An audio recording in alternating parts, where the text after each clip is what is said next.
ಅಲ್ಲಿ ಯಾರಾದರೂ ಮುಖ್ಯಮಂತ್ರಿನ ಮುಟ್ಟಿದ್ರೆ ಯಾರು ಸುಮ್ಮನೆ ಇರೋಕ್ಕಾಯ್ತದ? ಮುಖ್ಯಮಂತ್ರಿ ಮುಟ್ಟಿದ್ರೆ ಏನಾಯ್ತದೆ? ಪೊಲೀಸರು ಇರ್ತಾರೆ, ಕೇಸ್ ಹಾಕ್ತಾರೆ ಅಲ್ವಾ? ಹಂಗಾಗಿ ಆ ಅರ್ಥದಲ್ಲಿ ಅವ್ರು ಏನೋ ಮಾತಾಡಿರ್ಬೋದು. ಸಿದ್ದರಾಮಯ್ಯನವರು ಒಬ್ಬ ಅನುಭವಿ ರಾಜಕಾರಣಿಗಳಿದ್ದಾರೆ, 2 ಬಾರಿ ಮುಖ್ಯಮಂತ್ರಿಗಳಾದವರಿದ್ದಾರೆ. ಅವ್ರು ಏನು ಮಾತಾಡ್ತಾ ಇದ್ದೀನಿ ಅಂತದ್ದು ಅವ್ರ ವಿವೇಚನೆಗೆ ಬಿಡ್ತೀನಿ. ಅದರ ದುಷ್ಪರಿಣಾಮ ಏನು ಅನ್ನೋದಕ್ಕಿಂತ ಹೆಚ್ಚಾಗಿ ಸಾಮಾನ್ಯ ಜನರಲ್ಲಿ ಇರ್ತಕ್ಕಂಥ ಭಾವನೆಗಳಿಗೆ ನಾವು ತದ್ವಿರುದ್ಧವಾಗಿ ಮಾತನಾಡೋದು ಎಷ್ಟು ಮಟ್ಟಿಗೆ ಸಮಂಜಸ ಅಂತ ಅವರೇ ತೀರ್ಮಾನ ಮಾಡಿಕೊಂಡು. ಸರ್, ಬೆಳಗಾವಿಯಲ್ಲಿ ಹಿಂದುಳಿದ ವರ್ಗಗಳ ಕಲ್ಯಾಣ ಇಲಾಖೆ ಅಧಿಕಾರಿಗಳಿಗೆ ಸುಮಾರು 80 ಜನ ಅಧಿಕಾರಿಗಳು ಪತ್ರ ಬರೆದಿದ್ದಾರೆ. ನಾವು ನಿತ್ಯ ಭಯದಲ್ಲೇ ಕೆಲಸ ಮಾಡುವಂಥ ವಾತಾವರಣ ನಿರ್ಮಾಣ ಆಗಿದೆ ಅಂತೇಳಿ ಸರ್ಕಾರಕ್ಕೆ ಪತ್ರ ಬರೆದು ಕೂಡ ಈವರೆಗೂ ಯಾವುದೇ ರೀತಿಯಾದ ಕ್ರಮ ಆಗಿಲ್ಲ. ಮತ್ತು ಉಗ್ರನ ಪ್ರಕರಣಕ್ಕೆ ಸಂಬಂಧಪಟ್ಟಂಥ ಆರೋಪಿಗಳ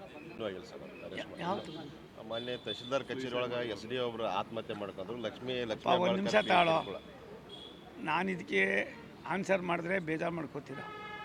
ರಾಜ್ಯ ಸರ್ಕಾರದ ಕಾರ್ಯವೈಖರಿ ಸರಿ ಇಲ್ಲ ಅಂದರೆ ನೀವೇ ಇದು ಮಾಡ್ತೀರಿ. ನಾನು ಏನು ಮಾಡ್ಬೋದು ಅಂತ ನೀವೇ ಹೇಳ್ರಿ. ಒಂದು, ಈ ಮಟ್ಟದಲ್ಲಿ ಯಾವತ್ತಾದ್ರು ನಡೆದಿತ್ತಾ? ಈ ಮಟ್ಟದಲ್ಲಿ ಇತ್ತಾ? ಮುಖ್ಯಮಂತ್ರಿಗಳು ಏನು ಹೇಳ್ತಾರಲ್ಲ, ನಾನು ಮುಟ್ಟಿದ್ರೆ ಅಂತ ಅಂತಾರಲ್ಲ, ಅಂಥವರು ನಿಮ್ಮನ್ನು ಯಾರು ಮುಟ್ಟೋದು ಬೇಡ, ಇವನು ಸ್ವಲ್ಪ ನೀವೇ ಮುಟ್ಟಿ ಸ್ವಾಮಿ ಇಂಥ ಅಲ್ವಾ ಹೇಳಿ ನೀವೇನೆ. ಅಧಿಕಾರಿ ಅಲ್ಲ, ಇವೆಲ್ಲವೂ ಕೂಡ ಮುಖ್ಯಮಂತ್ರಿಗಳು ಯೋಚನೆ ಮಾಡಬೇಕು. ಈ ರೀತಿ ಅವರೇ ಒಂದು ಧಮಕಿ ಹಾಕಿದಾಗ ಇಂಥ ಅನೇಕ ಸಮಸ್ಯೆಗಳು ಇನ್ನೂ ಕೂಡ ಜಾಸ್ತಿ ಆಯ್ತವೆ. ಅಧಿಕಾರಿಗಳನ್ನ ಯಾವ ರೀತಿ ಕಾಣ್ತಾ ಇದ್ದೀರಿ ಅನ್ನೋದು ಅಧಿಕಾರಿಗಳು ಹೇಳಿದ್ರು, ನನಗೆ ಗೊತ್ತಿಲ್ಲ.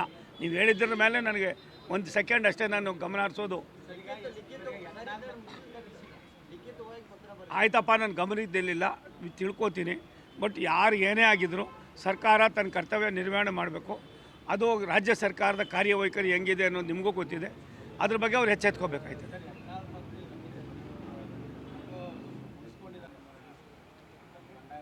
ಅಪ್ಪ ನೋಡ್ರಿ, ಎಲ್ಲ ಸಖ್ಯ ಅಂತ ಆಗ್ತಾ ಇದೆಯಪ್ಪ. ಇನ್ನೊಂದು 23ನೇ ತಾರೀಕು ಆದಮೇಲೆ ಭಾರತೀಯ ಜನತಾ ಪಕ್ಷ ಯಾವ ಪೀಕ್ ಹೋಗ್ತದೆ ಅಂತ ನೀವೇ ನೋಡಿರಿ. ಬನ್ನಿ, ಸಾಯಂಕಾಲ ಸಿಗ್ತೀನಿ, ಬನ್ನಿ ಪ್ಲೀಸ್ ದಯವಿಟ್ಟು ಬನ್ನಿ. ಥ್ಯಾಂಕ್ ಯು ಅಮ್ಮ.